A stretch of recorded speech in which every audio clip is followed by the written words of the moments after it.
ॐ वक्रतुण्डमहाकाय सूर्यकोटिसमप्रभ निर्विघ्नं कुरु मे देव सर्वकार्येषु सर्वदा। गुरुर्ब्रह्मा गुरुर्विष्णु गुरुर्देवो महेश्वरः गुरुर्साक्षात् परब्रह्म तस्मै श्री गुरवे नमः। Hari Om, Shri Gurubhyo Namaha. Friends, Namaste and a hearty welcome to one and all for today's ninth session of our series selected Bhagavad Gita verses for daily living. Today, we shall be covering verses 14, 15, 16 and 20 from Shraddhatraya Vibhaga Yoga, 17th chapter of Srimad Bhagavad Gita. These verses define how, with true sattvic discipline, inner purity is expressed through our body, speech, mind, and dana. With Ishvara Arpana Bhava, without any ego. When body, speech, mind, and actions are offered selflessly with inner purity, one's entire life becomes a sattvika yagna, leading to inner refinement, preparing us as a fit patram to receive self-realization. These profound verses shall be explained by Srimati Apeksha, Dr. Asha Nayak, Dr. Chandrakala, and Dr. Rupa Suresh. After each presentation, the speaker will test our understanding with a few teaching quiz questions. The same shall be answered by the moderator. Be alert, understand, and be enlightened with this divine knowledge. Dr. Kiran shall be moderating the session. He will highlight the key aspects of these verses for our better assimilation. Over to Dr. Kiran, sir.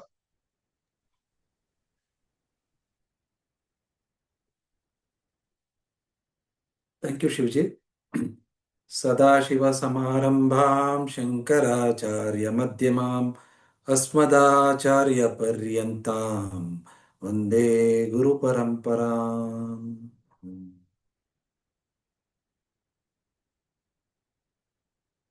Previously, 13th, 14th and 15th chapters, Krishna dealt with self-knowledge.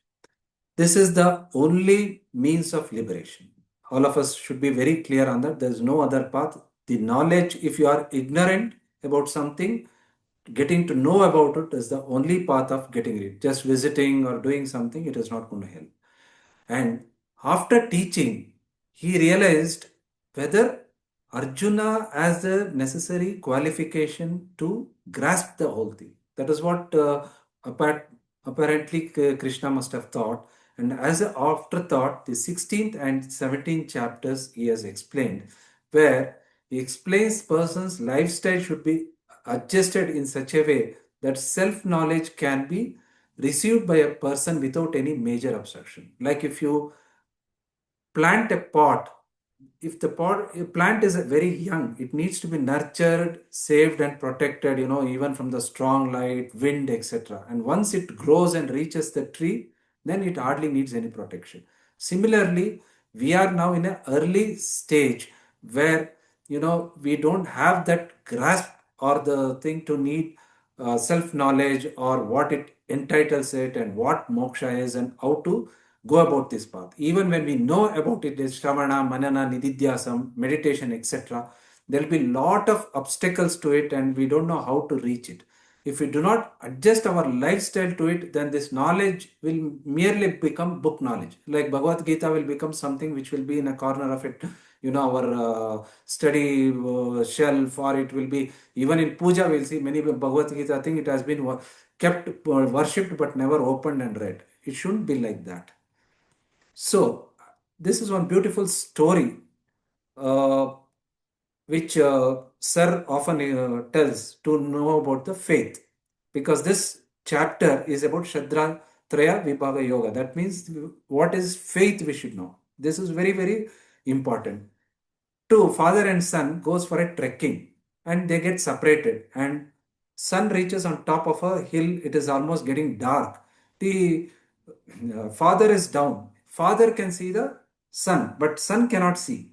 So father says, okay, I am here down. He says, I can't see you, but I can see you jump. The son decides to jump. Why?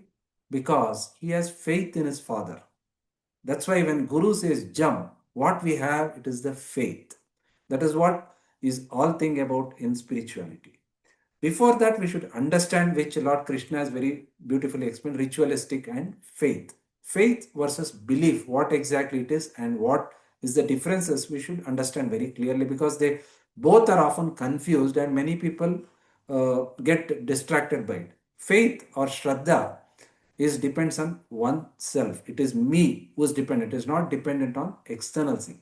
Whereas belief depends on external. Somebody claims, I can promise you this, I can promise that. You believe him. That is the belief system. Faith is open, broad, whereas belief, it's a system. It gets narrowed down. And faith is beyond one, and it is includes many people, whereas belief system becomes narrow as we go on. It is Buddhism, Hinduism, Christianism, Islamism, etc. These are the belief systems. Even in each system, not everybody who says I'm a Christian knows everything about Jesus or anything. Or even somebody who claims Advaita, I am born Advaitini, he will say, but he may not have the full understanding of what Advaita. Once he knows about it, then it moves to Shraddha system. The faith goes beyond groups, whereas belief system leads to religion, sects, and other things. Faith transforms oneself. I get transformed when I have faith in Guru and I follow his teachings. Whereas belief system is conversion. That means, okay, my God is great, your God is great, and that is this, and you give some money and you convince and this is a conversion. Faith is an expansive system. You include many people, many thinking, which goes in aligned with the faith, regardless of what belief system, etc., whether it's Hindu, whether it's Muslim, etc. It doesn't matter, as long as you find what is teaching is in aligned with what your aims and objectives are. Whereas belief system is constrictive. Okay, you do this, you do that, you get up in the morning, you do that, or you wear this kind of dress, you wear kind of things. If you are, that is the belief system.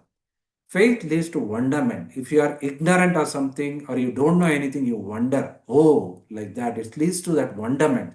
Whereas belief system has definitions. You want this, you want that. This is how it is. This is not that is. Faith leads to what is called as universal value, or what is often described as Sanatan value, Sanatan Dharma. That is, I will explain. Satyam, truth.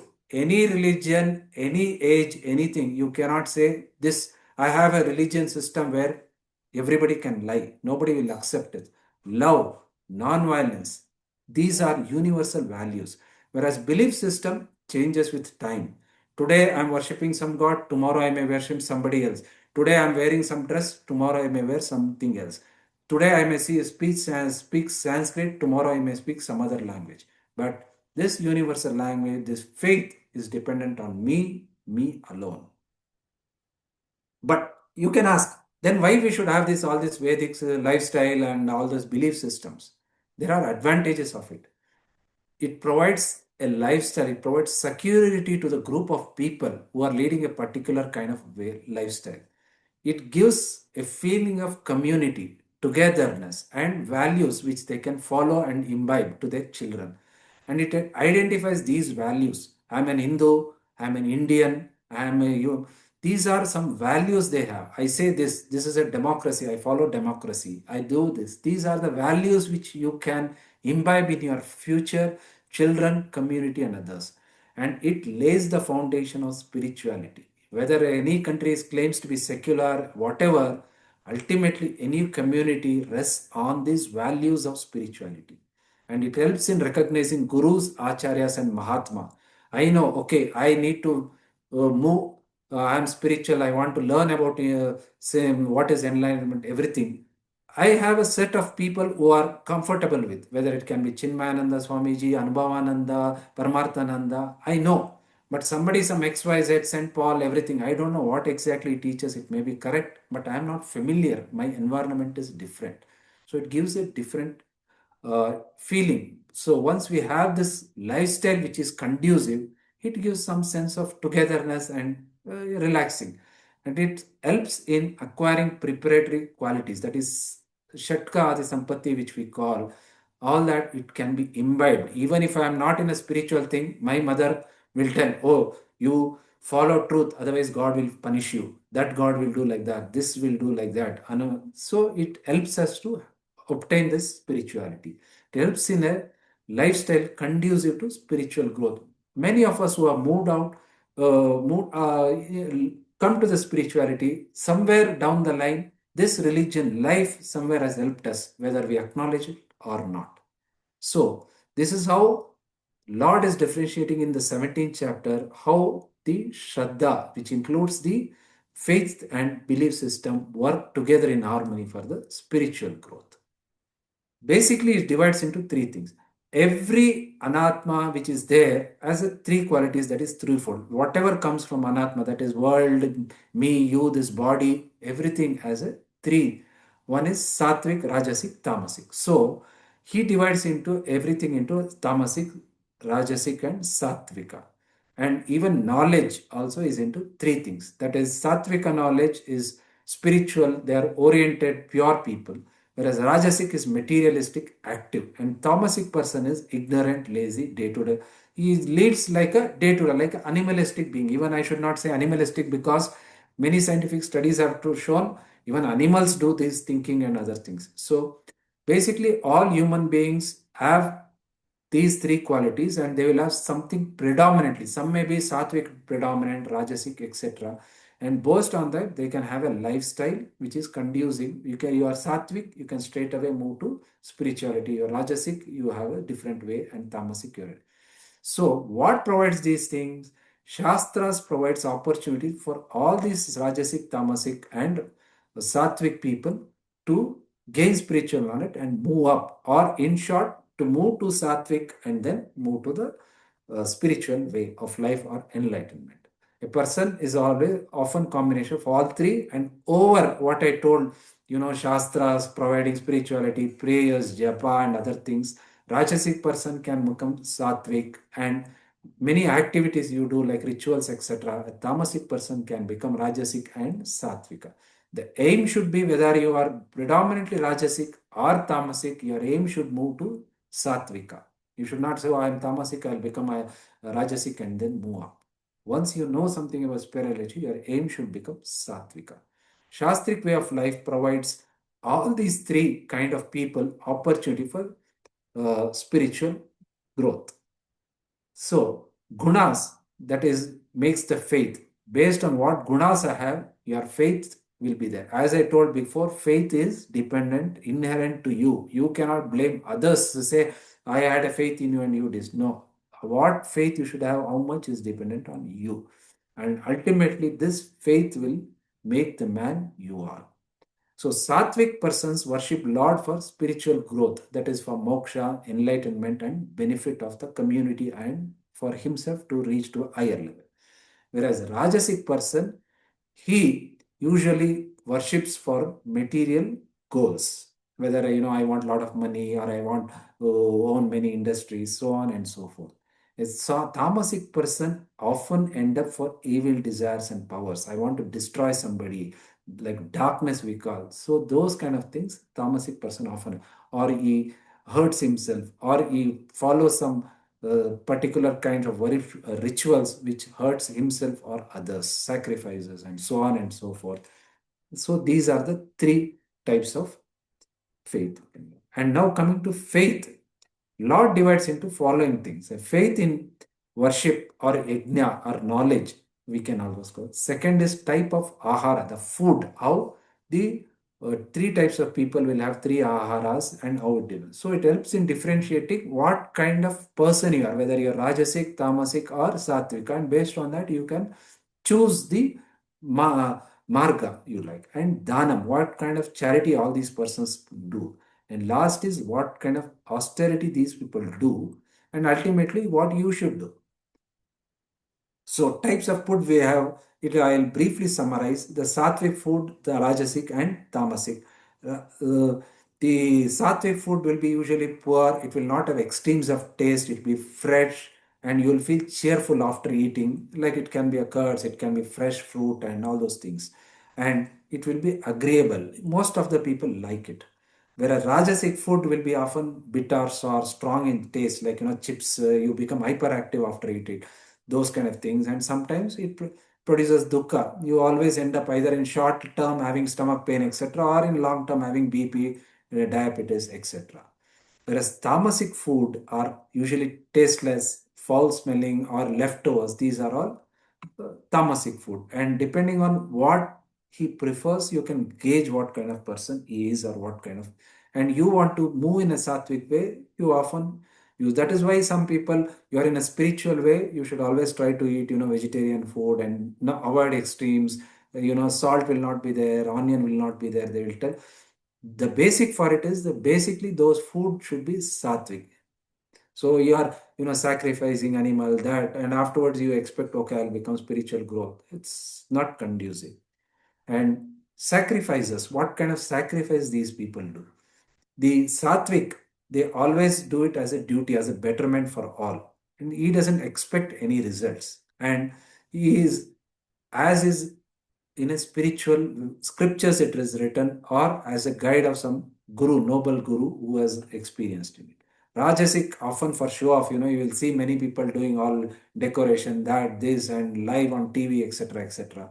And always they want some fruit. I am doing this yajna so that my business runs well. I want so much money. They make a agreement with the Lord. Tirupati and other things, all of us know. Tamasic, as I told, here, often good things are not done, mantras are not served, where it should be Vedic injunctions, we call, that is not followed, and often it is, to cause harm to somebody, and without any faith, I'm just doing for the thing. This is tamasic. And coming to the main topic, tapaha. Tapaha means austerity. Austerity means what it is, we should understand. Austerity means not punishing ourselves. We have studied previously. Once we are in spiritual growth, we should avoid hurting others or us. Even our body is not our body, it is a gift from God. So there is no thing that I will hurt, I will cut this, I will do that, I'll harm myself. That is not permitted. It is called regulation. I'm eating too much. I want myself to develop, good habits. I don't want to sleep during class or anything. I develop limited food. Or I want to get up on time when, early morning when everything is calm, I want to do. These are the types of sacrifices or austerity. And all these, no, though we follow it as a rule, we should do it as a proper understanding. For example, traffic lights, it's not just there because we get fined. We should know, if we for not follow rules, sometime or the other we will meet with accident. We know that, and that's the way we should follow it, not for fine's sake. This can be divided into, broadly divides into Kaikam, Vachikam, Manasam. So he has broadly classified physical, speech, that is Indriyas, and Manasam, that is Manas incorporates all mind, intellect, everything. How to regulate it. Kayakam involves physical austerity, that is undertaking by physical body. It can be, you get up early in the morning, do prayers, all those things. And to some extent, even upasa, all those things also into it. Vachikam is verbal level, that is at speech. And manasik is austerity, mind, thought. We should think only good things. We should avoid thinking too much, overthinking or bad thinking. All those we should avoid. We should concentrate. Whenever we have free time, we should try to focus it on one point which is understandable and easy and pleasant, rather than you should think, oh, what happened, like that, and other things. So these kind of uh, lifestyle or tapaha will help in our spiritual growth. As I told before, it can help us to have nurture the sattvika quality which is there in us. And it can be divided into two angles, that is karana drishti, that is the instruments, as I told, the hearing, no smelling, all those things, the instruments we have, that is physical, verbal, mental. And guna drishtiya, that is from the gunas, whether it is satvika, rajasic or tamasic. And physical, as we told, involves puja, surya namaskara, upasa, etc. And the following verses which we will study, that is 14 to 16, is predominantly Indriya based. That is, he has taken key aspects, that is Manas, which is more important of all the, subtle, that is mind qualities. Vak, the speech of all the Indriyas, Karmendriyas, it is the most important. And Kaika, that is the physical. And Tap, that is the tapas, what we, and second angle is Guna based, it can be Rajasic, Tamasic, and Satvika. Type of austerities which we'll study further, that is body. The verse 14 predominantly says how we should do this: worship of God, cleanliness, and alignment of the mind. That is what we speak and what we think and what we say. All those should be uh, aligned. And brahmacharyam, that is what it is, we will explain, and ahimsa. Similarly, tapas of speech, that is what should be mean by regulation of speech. We should speak truth, we should not hurt others, it should be pleasant, etc. And mind, this is very important, how to develop this serenity of the mind. That we will learn further as we go deeper into the subject. And this verse 17th leads with what is the Satvika tapas. That is what I explained, without any expectation, what it means. And Rajasic, with some material benefits, what it is, what it entails. And Tamasic, that is based on some superstitious and hurting oneself or others. These are the verses. And importantly, Dhanam. Dhanam is a very, very important spiritual quality. And it also divides into Satvika, Rajasic, and Tamasic. And what it means in verse 20th we'll read. And once we know that, we know what Rajasic and Tamasic could be. That is without any expectations, and correct place, correct time, what a person needs, that we should give, not what we can give, what we will give. And Rajasic is we always expect something back. And Tamasic is like without any understanding, without knowing, you just give something at the wrong time and wrong things to a wrong person. Somebody is drunkard, you give him money, obviously he's going to drink and spoil. So that is the Tamasic. Now we will study each verse in detail. Now Apekshaji will talk about the 14th verse. Apekshaji. Hari Om. Next slide. So in this verse, next slide.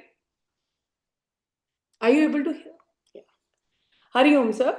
So in this verse, we are actually going to look at the word tapas in detail. And tapas is normally divided in two ways here by Krishna, unlike the previous two verses. But here Krishna will be dividing it in two classification, and we'll be looking at the first classification. So here, worship of the gods, the Brahmins, the teachers, and the wise man, purity, straightforwardness, chastity, and non-violence are said to be physical austerity. So physical austerity is the tapas. Shariram tapah uchyate. So we will be looking in detail in that. Next slide. The context here is we are talking about the four promised topics in chapter 17, which is ahar, yajna, tapas, and danam. So we have already covered ahara and yajna, which is food and worship. Now the current topic is tapas, which is austerity and discipline. But tapas is clarified. There are two meanings of tapas are there. The specific meaning is voluntarily self-denial, establishing mastery over sense organs, and we'll be looking at it in detail, that how we have to voluntarily self-deny ourselves of certain things so that we can see whether we are the master of our sense organs or not. For example, fasting or giving up comforts by choice. That is the most important thing. Not by force, but by choice, just to test whether we have mastery. Like, for example, somebody might like coffee, and the coffee addiction becomes, or tea addiction becomes so strong that you feel like, okay, I cannot live without it, I will have headache. So you give up tea and coffee just to see whether you can master your sense organs, and you can just, observe your body, your mind, how it reacts to it. General meaning which is used here is any form of discipline. It could be spiritual, ritual, moral disciplines, which we'll see in the next slide. But very important, tapas should be voluntary and not forced. Classification of tapas here is done by Krishna in two ways. One is the karana drishtya, that is instrument based, which could be, which is the instrument that is being used here for tapas. First is kayaka. We'll be looking at the kayaka tapas, which is physical austerity, as we looked at the verse. Second is Vachika, which will be verse 15. The third is mental, Mansika, which is verse 16. And the second angle of classification is Guna, Drishtya, which is what we used for Ahara and Yajna, quality based. Satvika, Rajasa, and Tamasa, which will be the focus of the subsequent verses. Current focus is Kayaka Tapas. Next slide. So Kayaka Tapas, first we starts with Pujanam, which is the ritual worship. Many people are of this notion that rituals are useless, meaningless, especially in Gen Z. People are more and more thinking rituals are outdated. We do not need to follow rituals. Although here in this verse, Krishna explains rituals are very important. All rituals are related to physical austerity. First thing that rituals do is they counter laziness in you. That is the tamoguna. The second benefit, you obviously overcome laziness, right? For example, if I decide to do a tapa of waking up early at 4 a.m. or 6 a.m., then I have to forsake my laziness and get up and take bath and do puja. The physical benefits also, if you look at it in our rituals, whenever we go in a temple, we do pradikshina, right? We do sashtang namaskar. All these rituals were there so that you can it will reduce your lethargy, it will improve health. In fact, Swami Param says, if you go to a temple, then in front of every idol do sashtang namaskar. The direct impact would be that you will reduce weight and you will have cholesterol reduction also. Just leaving that apart, it reduces lethargy and improves health. So all these pradikshina, that we do, the round that we take in temples, the namaskara, the sashtang namaskara, the walking that we do, because for temple, every day going to the temple, you have to walk. So rituals revive. So first thing is they counter laziness. The second most important aspect of a ritual is they revive your relationship with God. If you look at it, in this life also, whatever relationships we have are incidental. It is only there for 60 years, 70 years, 30 years, husband, wife, 40 years, 50 years, maybe 60 years, right? Not more than that. Parents, everything. Who knows what we will be in the next janam? We could be an animal also, right? But the relationship with Lord is eternal. There's something in you that is eternal, and that is the relationship. So that eternal relationship is what in this rituals, when you follow rituals, that is revived. Next slide, please. So, what is the meaning of and value of these rituals? We look at it. Rituals express invisible relationships through physical action. No ritual is meaningless. Ignorance of meaning is the issue. If you look at it, even a small ritual like going to the temple once in a week with the entire family or eating one meal a day with your family, that is also a ritual. That brings in, all these rituals that have been followed there from ages and traditions. They have a meaning ascertained to it. Even the marriage that takes place, even the yajna and all those mantras that are chanted, they have meaning. But unfortunately, we do not have the real meaning with us. We ignore the meaning, and that is why we think rituals are meaningless. All the offerings of these rituals symbolizes the panch bhutas that are present in the nature, and that also involves us. So when we do namaskara, we are basically doing atma nivedanam. We are actually, offering our nivedan to you, to the atma within you, to the Bhagwan that resides within you. So how does this ritual happen? For example, like I said, eating one meal a day. Right now, mobiles are so rampant everywhere. Even if you go in a bus, even within the family or four people will be looking at their mobile. But if you have a ritual of eating one meal a day, going together once a week to the temple, if not daily, it will strengthen your family unity. It will promote social harmony, and obviously, it will prevent disintegration of relationships, which is becoming so common these days. Next slide, please.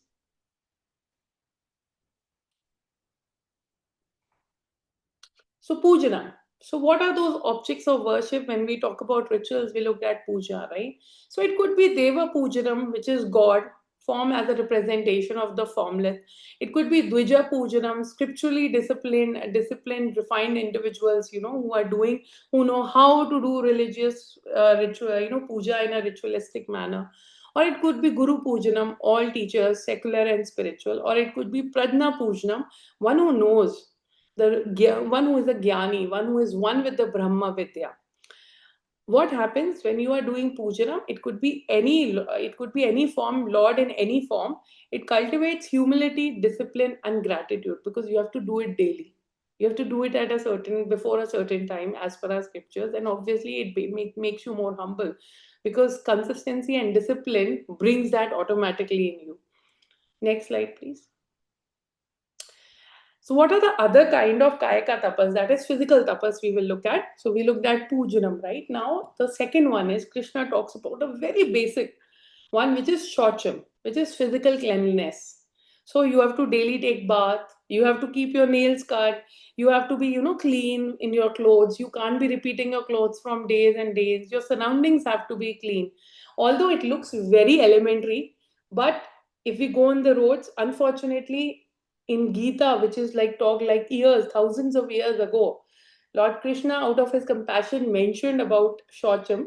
Unfortunately, in India only, we do not follow. We look at the roads, we look at the people, they are not following. And this is one, that is why Lord Krishna has mentioned in Gita, Shocham, physical cleanliness is very important daily. Second tapas that you need to do is Arajvam, integrity and punctuality. So this is very important. As per Swami Param, he talks about how Krishna mentions punctuality is something that you should be following. Nowadays what is becoming common is you'll be late. You can be late for certain reason, but now people are like, even if you are late, they will not even call and inform you about the reason. And the next time they will not even have the courtesy of sending you the message. But all these should be there. These are very common sense things. Be on time, and if you are late, send apology note.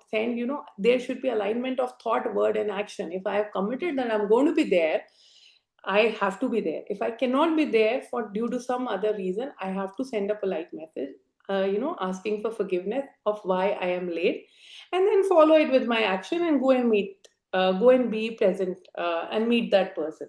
So that is the second one. Then third is brahmacharya. So for a grahastha, brahmacharyam is chastity and self-control. But in all the other three ashrams that we talk about, brahmacharya means celibacy. It's very simple. Ahimsa here talks about the physical non-violence towards people, objects, and books. Very important. So people, obviously, you have to be animals, people, you have to be non-violent towards them. They also talk about how books. So Swamiji gives an example here, very small one, but it is very important. He says once he observed that a table was not being balanced, so somebody put Bhagavad Gita to balance that table. You can't be putting Bhagavad Gita under a table, and to make it balanced. So people do this nowadays, that your scriptures are not, you are just throwing it around, you're just using it in the home. If you look at sannyasis, if you go to Kashi, Banaras, people will be carrying in a special cloth, with a lot of reverence, all these books and all. So you should be non-violent towards not only people but objects and books. And one very important line is, spirituality is not about doing great things in a big way. It is doing small things regularly in a big way. So that I felt was really the essence of it. So, all those small things around us, if we do it consistently, regularly, in very great manner, automatically everything will be taken care of. So altogether, this is called Shariram Tapaha. So next slide. So we'll start with the quiz. Dr. Kiran? Yeah, I'm there. Start with the quiz? Yeah. Okay. So according to this verse, Kayaka Tapas refers to verbal discipline, mental discipline, physical discipline, or emotional discipline. Yeah, Kaika means it's a physical discipline. Yes. Yeah. Physical austerity, that is what we talked about. So next slide. Which of the following is the first component of Kayaka Tapas mentioned in the shloka? Shaucham, Arajvam, Pujanam, or Ahimsa? Shaucham? No, it's Pujanam. We Puja. talked, right? We're doing puja, all the pradakshina and the namaskara that we do, Namaskaram. and worshipping God in different forms, in any form. You can, when we looked at 4 different types of pujanam. So, Pujanam, Shaucham, it's Arjavam. pujanam. Yeah. Next slide. Whom does Deva refer to? So these are the 4 types of pujanam that I talked about. Deva, Dveja, Guru, and Prajna pujanam. So whom does Deva refers to here? Here it means celestial beings, nature, the Lord in any, God in any form. Yes, the Lord God in any form. Absolutely right. Next slide. The term The term Dveja in this shloka signifies praised by birth, anyone who performs, one who has studied and lives by Shastras. yes, one who has studied and lives by Shastra. And we'll look in the subsequent slide what does Prajna means. So Dveja is one who Dveja is not necessarily a Gyani. Dveja is one who has studied and lives by the Shastra. Next slide. So what is the distinction between Dveja and Prajna? Dvija is higher than Prajna. Dvija is dharmic. Prajna is gnani. Both are same. Prajna follows rituals. Dvija dhala. Dvija is dharmic, as you explained last. Prajna is gnani. Yes. So Dvaja is dharmic, not necessarily a Gyani, but a Prajna is a dharmic as well as a Gyani also. Yeah. Anu knows the Brahman Gyan. Next slide, please. Which of the following best describes Shaucham? Mental purity, physical cleanliness of body, clothes and surroundings, truthfulness, ritual purity only. Physical cleanliness of all body, clothes and surroundings, all 3. Very important. So we have to take Snanam every day. That's what Krishna even has mentioned thousands of years ago. Take care of your clothes, take care of your surroundings. Very important. Next slide, please. Arjan Means means, simplicity of lifestyle, non-violence, alignment of thought, word and action, silence. It is alignment of thought, word and action. So in short, it means integrity. Yeah. Integrity and punctuality. Yeah. So punctual about it and integral about it. Whatever words you have taken, you stand by that. Next slide. Yeah. Brahmacharyam for a grahastha means complete renunciation. It's not possible for grahasthas. Silence, it doesn't mean much. Chastity and self-control. yes. Yeah. Chastity and self-control, very simple, very explained. In all the other 3 ashrams, it was celibacy, but for a grahastha, it is chastity and self-control. Yeah. Next slide. In the context of Kayaka Tapas, ahimsa refers to non-violence only in thoughts, non-violence in speech, avoiding conflict, physical non-violence towards beings and objects, both living and non-living. You have to non-violence. Yeah, physical non-violence. In context of Kayaka Tapas, which is physical austerity, ahimsa refers physical non-violence not only towards being, not only towards objects, but also towards Dr. Kiran, one more thing, which I talked about. Beings, objects, and surroundings, sir. No, books. Very important. We will throw Gita here and there, then use it for the coffee table. That Swami Param has, explained it himself, that he himself saw someone using it to balance the table. So we should never be doing it, with our books, which is basically, refers to Saraswati Mata. We say they give us knowledge. So be physically non-violent towards being, objects, and books and everything around you. Yes. Yeah, just when you described about it, I recollect I had gone to Amritsar Golden Temple. It was in the night. They treat the Guru Grantha as a guru. That is, they teach the Guru's book itself as a guru, as a living being, and towards the end they take it for sleeping. Of course, for sleep, it is so beautiful. They carry it, they sing lullaby, and they take to the bedroom and put it so respectfully on the. Actually, they keep it, I think, under the cot, and then they close the door and say for 3 hours nobody should disturb. I think they treat it with such reverence. Thank you. Yes, Apeksha. that's exactly what. Even if you look at in Gurukuls, no, they will be carrying the book with lot of reverence, and there'll be a cloth that they'll be wearing. It's a special kind of cloth in which they'll be folding it and taking it along. So that's how, our books and scriptures and everything should be taken care of. Thank you. Thank you, Apeksha. Next, Dr. Arsha Naik will be explaining the next verse. Vak tapas. Yeah, please. Om Gurubhyo Namah. Jai Gurudev. Shloka is Andvegaram Vakyam Satyam Priyam Hitam Chayata Swadhyaya Abhyasanam Chaiva Vakmaya Tat Tap Uchyate. Meaning of the shloka is that speech which is hurtful, which is not hurtful, which is truthful, pleasant, beneficial, and the regular studies of scriptures are said to be verbal austerity. Next slide. Vak tapas is nothing but verbal discipline. Tapas is from two angles. One is a standpoint of instrument and other is standpoint of guna. Instrument is kaikam, vachikam, manasam. Kaikam already she has dealt last shloka. Next, organ of speech is highly respected, powerful, and as great as intelligence.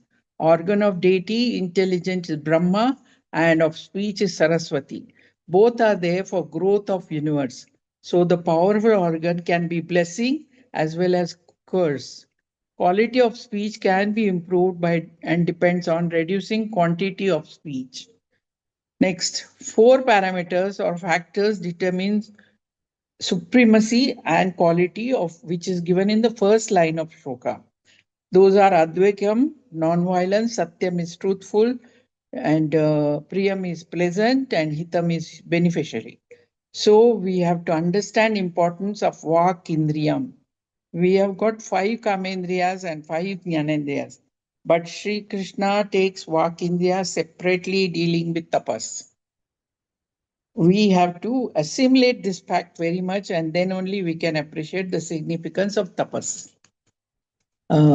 Next is human race is superior to other animals because we have greater intelligence and faculty of Vak Kendriyam. School, colleges, if this is not there, school, college, postal services, everything will stop. Development of science, music, environment, economics will stop. So ultimately, one thing is very important, that moksha, which is possible only through speech and shravanam, and that will not be there.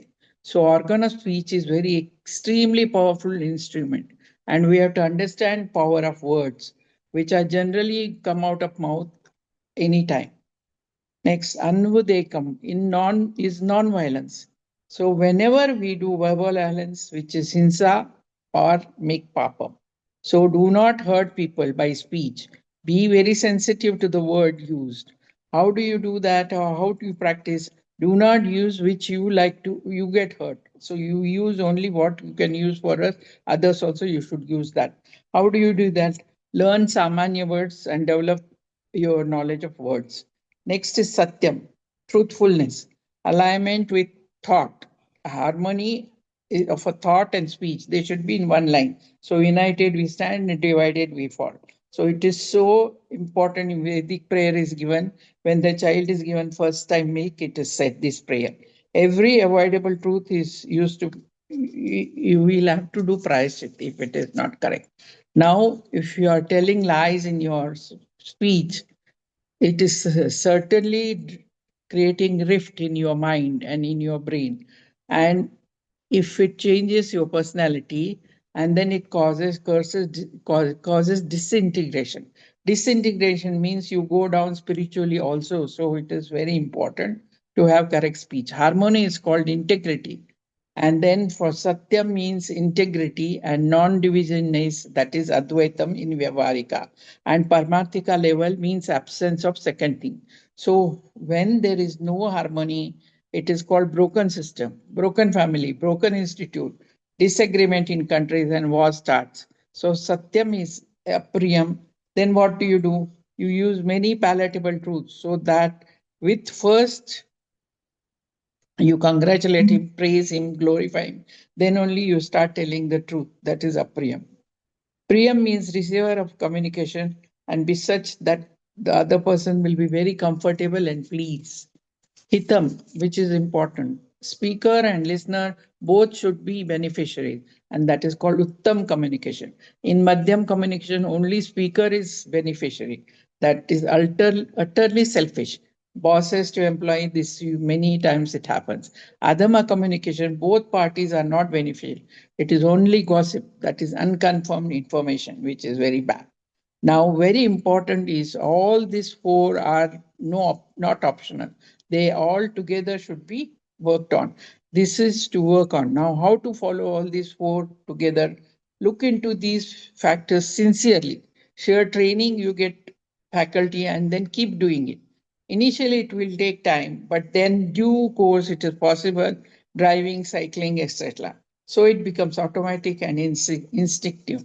So, what is the core teaching of this? Speech itself is spiritual practice. Balance the truth with kindness and promotes harmony and inner growth. Speech and the mind. Speech reflects mind, pure thought and pure words come out. Self control is very essential. Importance of Swadhyaya. Regular study of sacred texts it gives purified thoughts and keep a refined. It needs to refine speech. What is the tapas of speech? Discipline expressed through speech, words as powerful tool, and reflects inner purity. Hariom. Questions now. Next. First question: five in Gyanendriya and Karmendriya, most powerful Nindriya is? Walk is most. Okay. Good, very good. Next. Next question. Lord Krishna. Next. Yeah. Lord Krishna says that verbal austerity or vak tapas means our speech should be not hurt others, be truthful, pleasant, and beneficial, include Shastra Pramana, all of the above. All of the above. Yes. Question 3.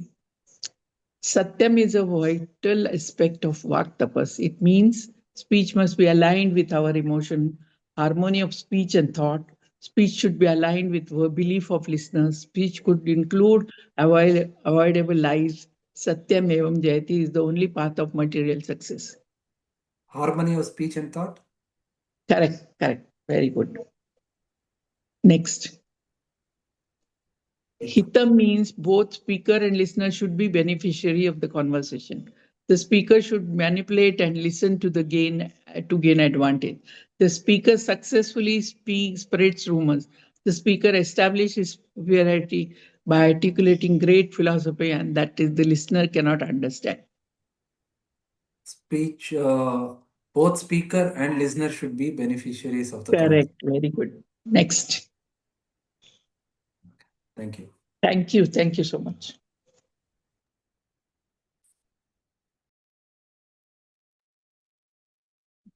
Recollecting what Ashaji has said, a beautiful story is there. When Rama is in the forest, he will meet Hanuman first, and Hanuman comes with a request from the Sugriva. And Rama tells to Lakshmana, these thousands of years old, it describes the beautiful how a speech should be. Like he analyzes how Hanumanta is telling, like the way he has spoken, the words is carefully selected and nice. The tone he has tone is pleasant to listen to, and his body language. You may imagine at thousands of years, the body language also is nice and pleasant, and so these are the components of a speech. All this comes when we have integrity. If we think something else and speak something else, people will grasp that he is lying or he is double. So it is very important for us to lead a integral life for this. And another beautiful story is there about Satyam. Once, Swamiji is deep in meditation, and one good person is being chased by bad people, to hurt and all something. He comes and he somehow squeezes into that ashram, small hut which the Swamiji is there, and he goes and hides. Then later on, they are followed by these, and he is meditating. And they call him once, hey, anybody came? He doesn't answer, he just keeps quiet. And after 2-3 times, the other one fellow tells, no, this is a small house. If it is there, he would have told anything. He's keeping quiet. Nobody must have come. Let us go. Then they go off.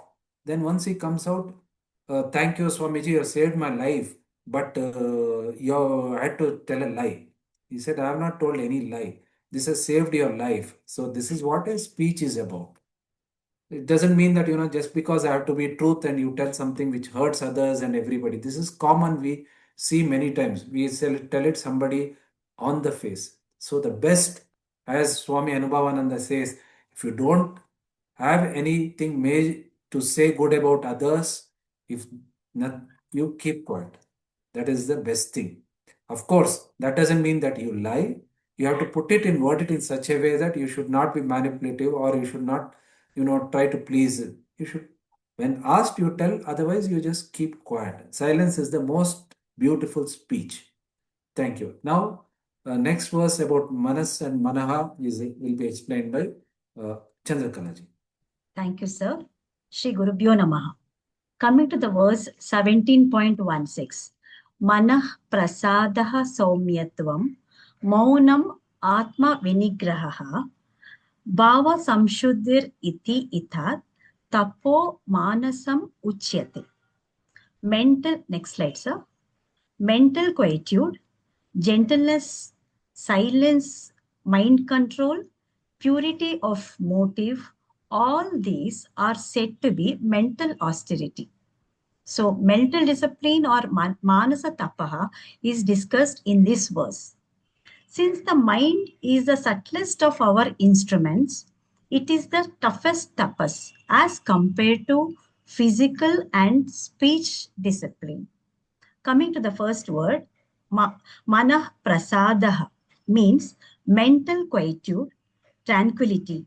It is a mind which is free from stress and strain. Freedom from mental stress is the first mental discipline.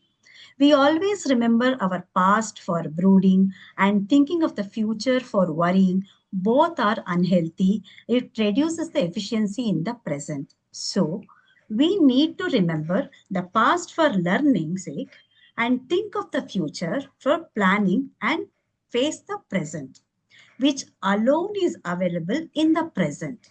Swamiji says, enjoy a relaxed, equanimous mind means develop a capacity to retain poise of mind in and through ups and downs of life. How do we do this? We learned that in third chapter, in that it is through karma yoga as samatvam yoga yujyate. Coming to the next word, that is somyatvam. So what is the meaning of this? This means gentleness of thoughts.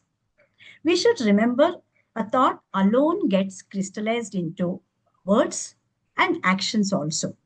So Kaika Vachika tapas is really possible only if mind is also handled properly. So let our thoughts be gentle.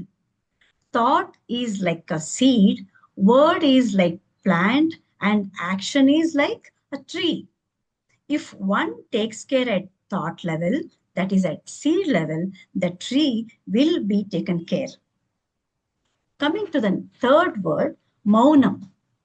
Maunam means it is a verbal silence. To practice verbal silence, a mental control is very much required.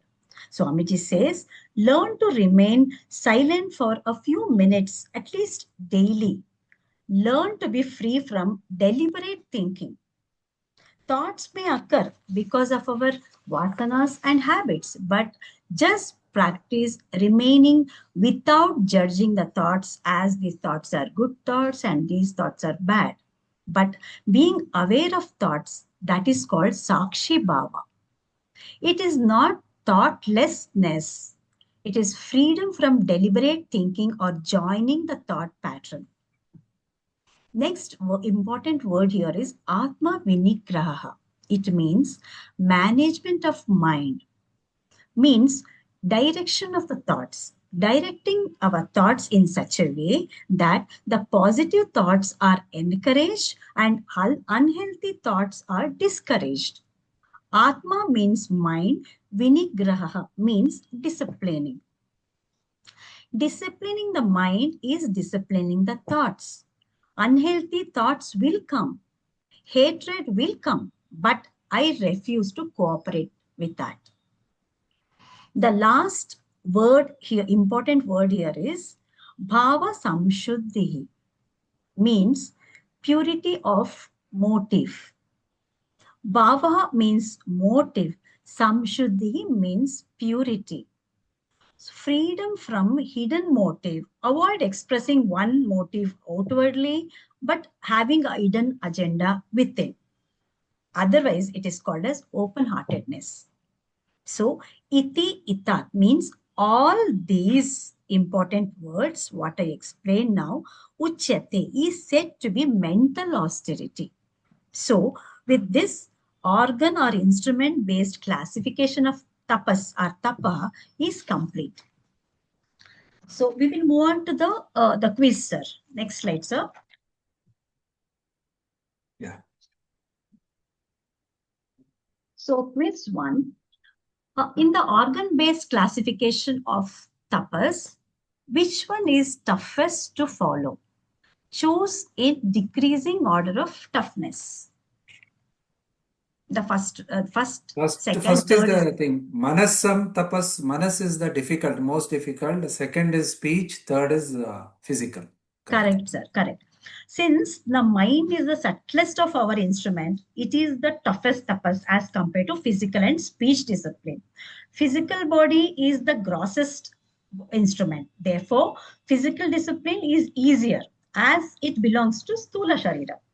The Vachikam is more difficult because Vak instrument is a subtle organ belonging to subtle body. Hence, this is difficult. What is more difficult is, still more difficult is Manasam Tapaha, mental austerity, because mind is an internal instrument, whereas Vak is an external instrument. Therefore, the Manasa Tapasis is toughest. Next one, sir. So all this I've explained in the explanation in my presentation. Though quiz number 2, thought is like a seed, word is like a plant, action is like a dash. Fill in the blanks, sir. Action means it is already fully manifested. So tree. Yes, you're right, sir. This comes in Somyatvam. So it means gentleness of thoughts. Thought is like a seed, word is like a plant, and action is like a tree. If one takes care at the thought level, that is at the seed level, the tree will be taken care itself. Hence, it is called Somyatvam or gentleness.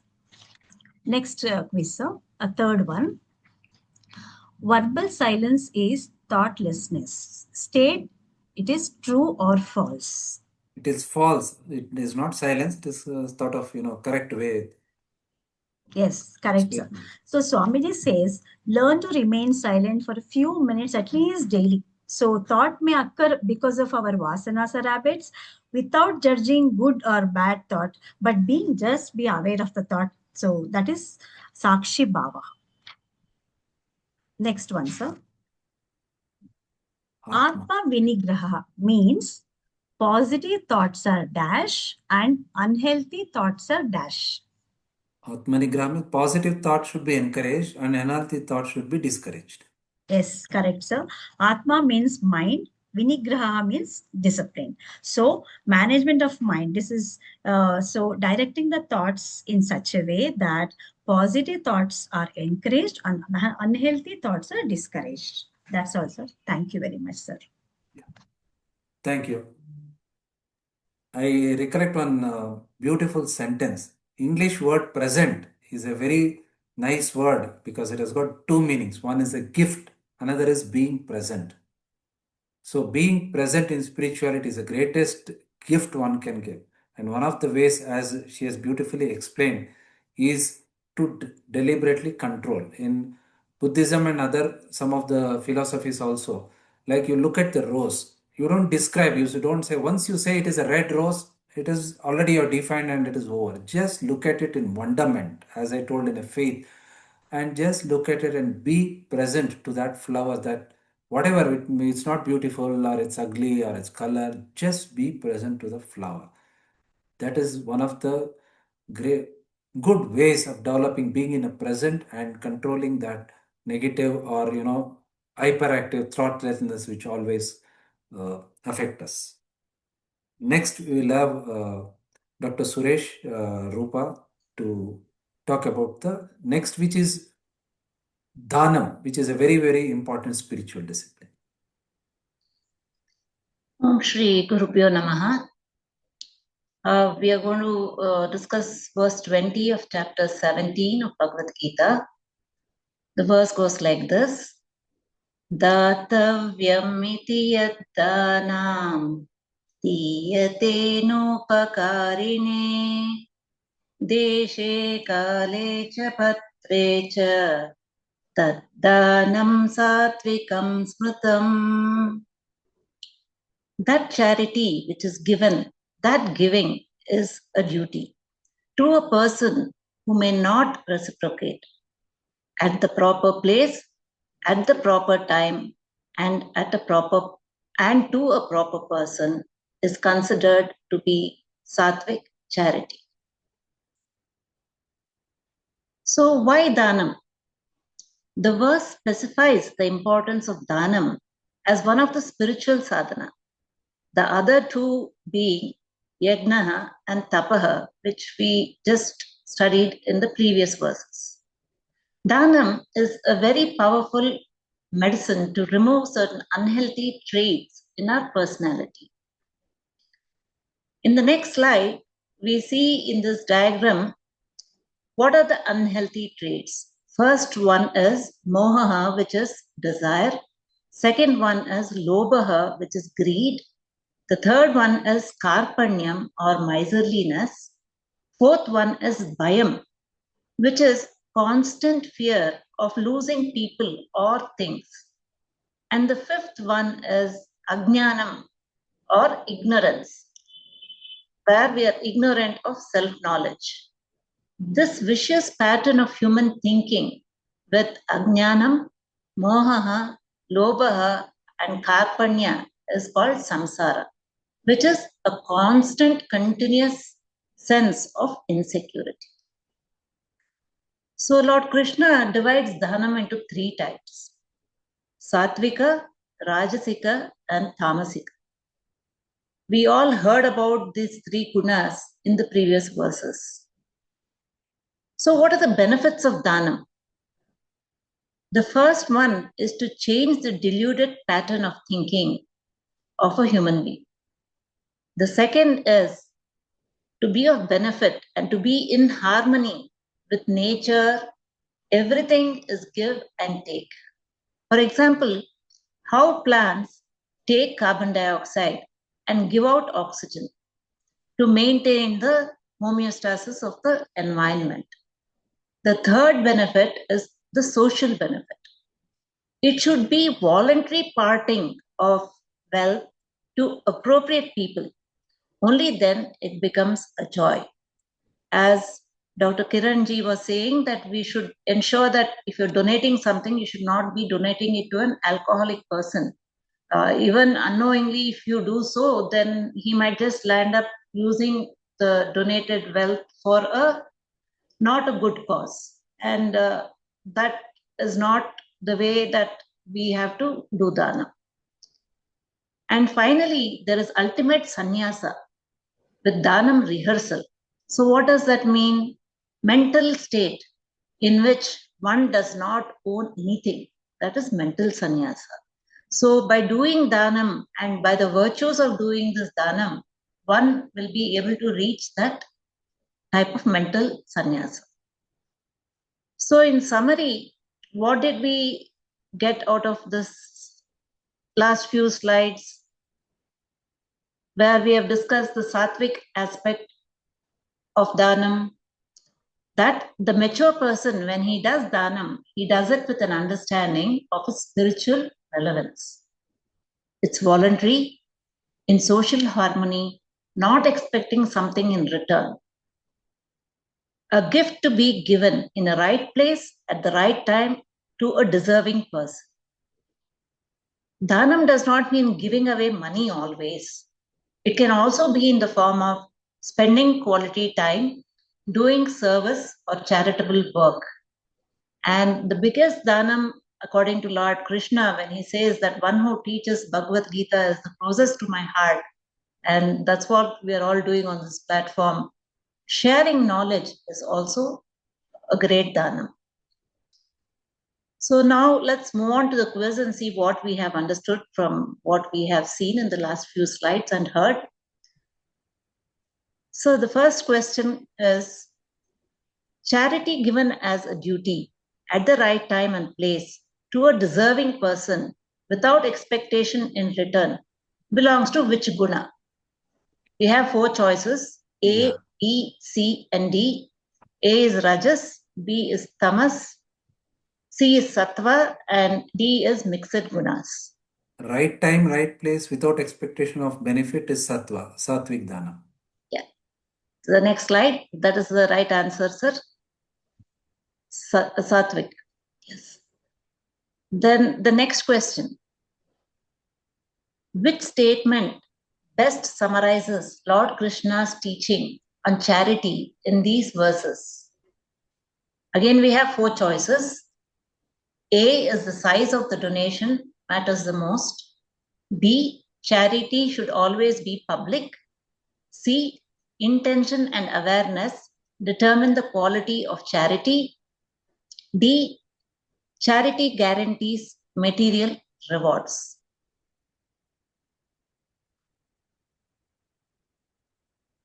The answer is already out there. So as we understand from our previous explanation, the choice is C, which is intention and awareness determine the quality of charity. Sure. Thank you, sir. Om Shri Guru Pyo Namaha.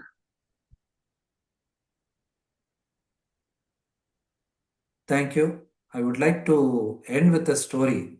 Mahabharata, in Mahabharata, just before the starting of war, both Arjuna and Duryodhana goes to Lord Krishna to ask, and Lord Krishna gives exactly what they want. The Lord Arjuna wanted Krishna himself, nobody else. So he gives that to Arjuna.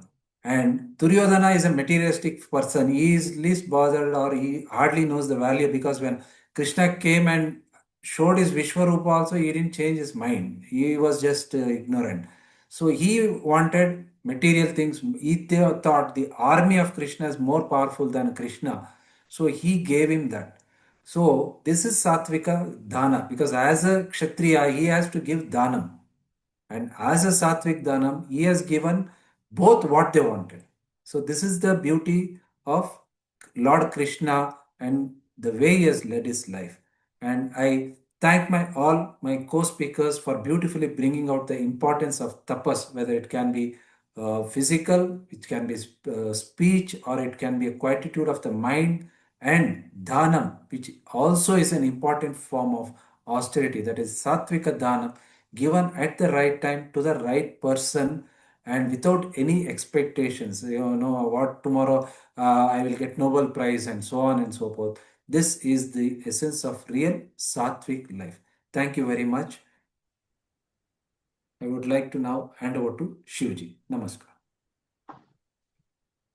On behalf of Param Vedanta, I thank Dr. Kiranji and all the speakers of the day. I also thank all those who have joined us for this session. Friends, remember to join us at 6:45 p.m. on Friday, the 2nd February, for the 30th session of our Mananam series, where important mantras from the first chapter of Kathopanishad, I think not the first chapter, from Kathopanishad shall be explained by Dr. Timoppa Hegde sir. Let us chant the Shanti Mantra to conclude today's session. Om Purnamada Purnamidam Purnat Purnamudachyate Purnasya Purnamadaya Purnamevavashishyate. Om Shanti Shanti Shanti. Harihi Om Shri Gurubhyo Namaha. Harihi Om.